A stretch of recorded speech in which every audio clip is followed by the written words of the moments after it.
Welcome to part 2 of my amazing trip to Vietnam. In my previous video we covered Hanoi, Ha Long Bay and Ninh Binh. Feel free to watch it again if you haven't done so yet. Now I'd like to continue and share with you the rest of my experience in this wonderful Southeast Asian country. I've already revealed to you the magnificent landscape in the area of Ninh Binh where I stayed for 3 days. On my last day around Ninh Binh, I hired a motorbike and drove literally around the whole mountain area to explore as much as I could within a few hours. I got to a place called Bich Pagoda, which is an ancient temple nestled into a mountainside with a very picturesque front gate. A very grandiose natural place which I highly recommend, probably my favorite place in Ninh Binh. You truly feel like an explorer discovering a lost world. After enjoying the stunning cave temple complex, you can walk on a side path that goes past the rock, leading you onto the other side behind the mountain into a valley with a lake. An amazing view awaits you there.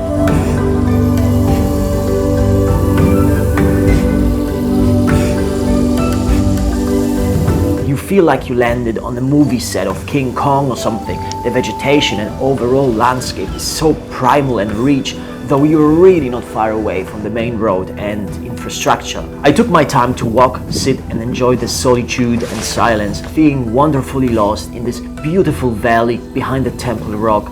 I'll never forget that. I feel very, very peaceful and at ease here in this place. It's in the middle of nowhere and there are some tourists, but just a few. The place is quite far away from any touristy spots, and it's so calm and it's pure nature.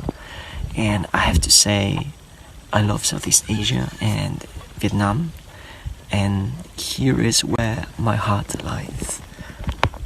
Hello. Hello.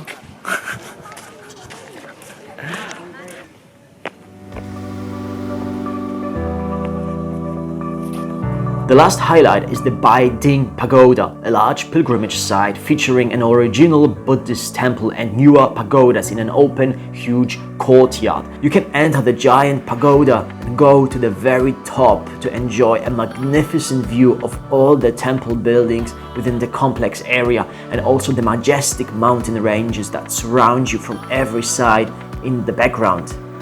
I'm here now at Bai Dinh Pagoda in Ninh Binh. And this whole area is huge.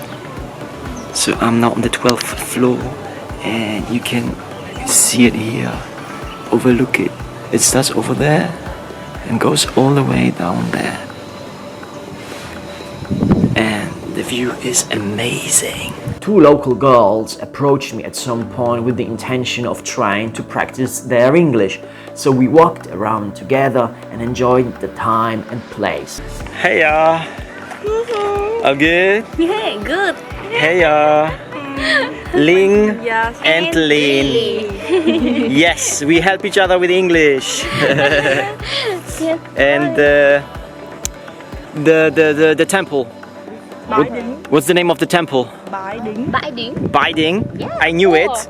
Yeah, That's what traveling is made for exploring stunning places and exchanging with interesting international and local people. It fires your creativity, it creates new opportunities and connections which can sometimes last for a very long time. For me, it's a pure feeling of freedom and one of major reasons life is worth living for. The same evening I left on a sleeper bus for Da Nang, a city pretty much in the middle of the country. It was a journey for the whole night. Da Nang isn't a typical touristy town in Vietnam, but I wouldn't recommend skipping it. It has its own flair and it's definitely worth a visit for at least 1 or 2 nights. The beach there is huge. It goes all the way from north to south along the whole city. I walked along the coast quite a bit there and it was very relaxing and refreshing. I stayed in a quite popular hostel chain there with a nice rooftop which was not used at that time but which was open to access, so I hanged out there a few times to enjoy the city view. The hostel was only a walking distance away from the Dragon Bridge. The main landmark that the city is famous for, it's a long bridge in form of a golden dragon which can spit fire at certain hours on weekends and which is beautifully illuminated at night. One last place I can recommend is the Radio Bar. It's the only electronic music bar I went to and it was definitely great fun.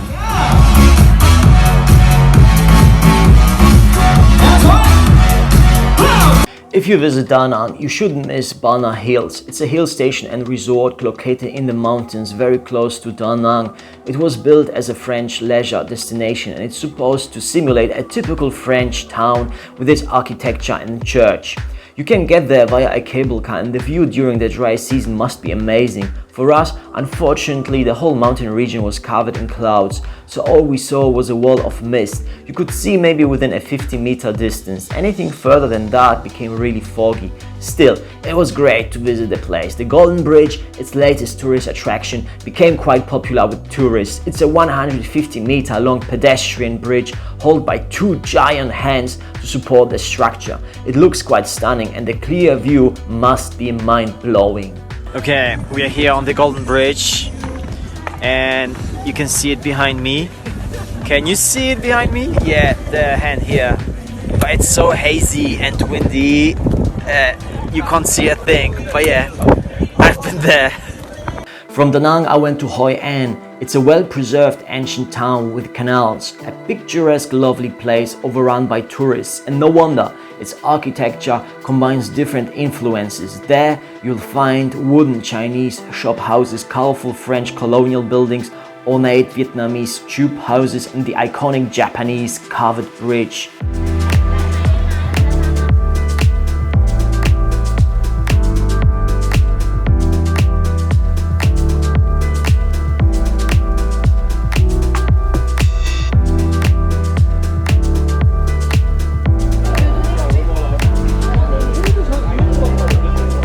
This mix makes Hoi An without a doubt an irresistible tourist magnet. The town is cozy, small, colorful, beautiful and somehow intimate.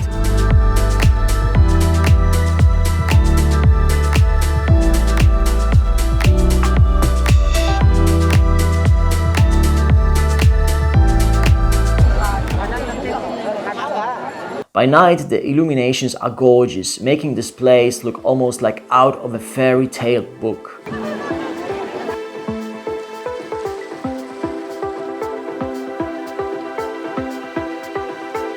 It turned out one night wasn't enough, but I'm still glad I did stay overnight instead of returning the same day back to Da Nang. It's by night when Hoi An reveals its real charm. The streets were bustling with tourists and locals alike, walking and doing the business along the promenades.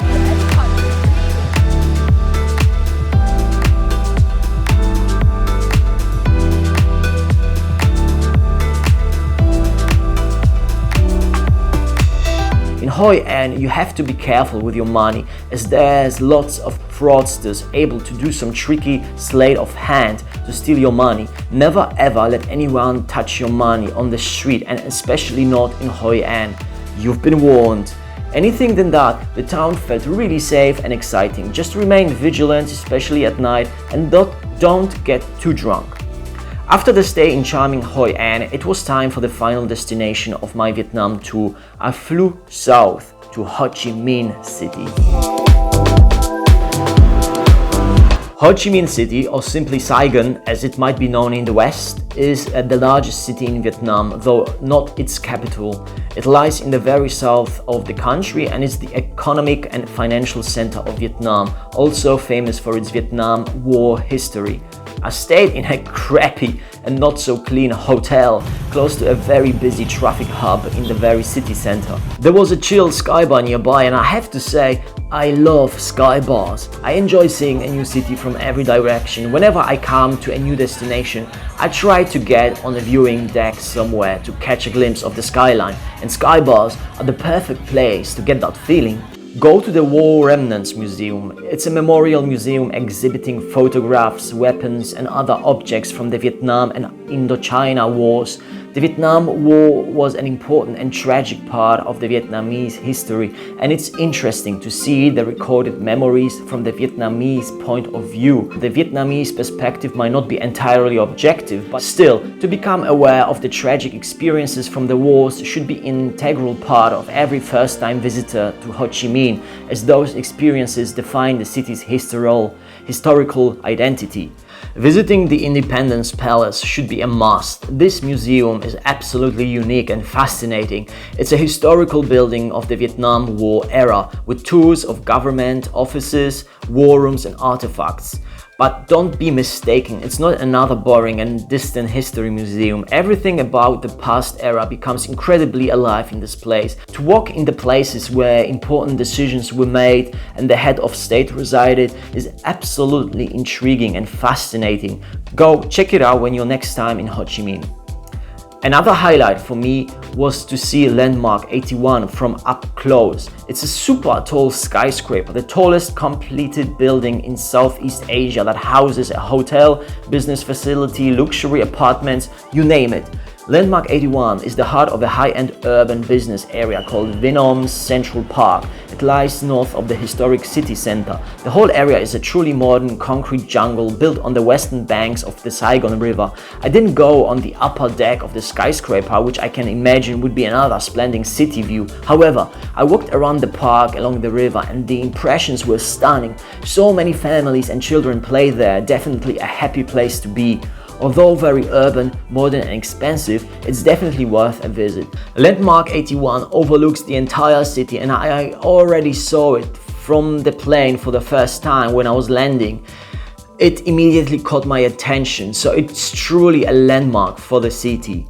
One last area I can recommend, though you might not like it at all, is the Bui Vien Party Street in central Ho Chi Minh. It was really just a few streets away from my accommodation, so I could get there very easily by foot. Bui Vien is known for its dining, shopping and drinking spots, and it's especially busy at night, like ridiculously busy and crowded. I'm sure the experiences will be unforgettable. That's it! Amazing people, we made it through it! My ultimate guide to Vietnam for a time when you can visit and travel the country again. I hope you enjoyed the recommendations based on my experience. If you liked it, please remember to like this video and subscribe to this channel. It really means a lot to me. If you subscribe, YouTube will give you a notification when a new video comes up so that you don't miss the next big thing. You see, it's a good deal for you, so give it a thumbs up and click that magical button. I hope to see you next time. Stay safe and inspired. See you in the next one.